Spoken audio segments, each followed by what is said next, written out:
গোটা যুবভারতী চত্বর এখন রীতিমতো ধ্বংসস্তূপে পরিণত হয়েছে। এই যে চারিদিকে এই যে দেখতে পাচ্ছেন এগুলো চেয়ার পড়ে রয়েছে, শয়ে শয়ে চেয়ার, প্রতিটা গ্যালারি ভেঙে ফেলা হচ্ছে চেয়ার। মাঠে প্রতিটা গেট ভেঙে লোক চলে গেছে, এখানে দেখুন এখন চেয়ার চোরা হচ্ছে। প্রচন্ড অরাজকতা চলছে, পুলিশের হাতেও বিষয়টি আর কিছু নেই, মানে পুলিশ কন্ট্রোল করতে পারছে না এই মুহূর্তে দাঁড়িয়ে, যায় না একটু পরে কি হবে। গোটা মাঠ শয়ে শয়ে মানুষ নেমে গেছে, মাঠের তো যা দশা হওয়ার হচ্ছেই। যুবভারতী চত্বর যে গর্বের যুবভারতী বাঙালির, সেই যুবভারতী চত্বরের চেয়ার বলে আদৌ আর কিছু থাকবে কিনা সেটাই বোঝা যাচ্ছে না।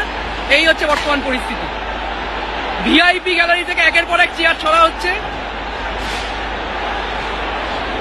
এই হচ্ছে মাঠের পরিস্থিতি।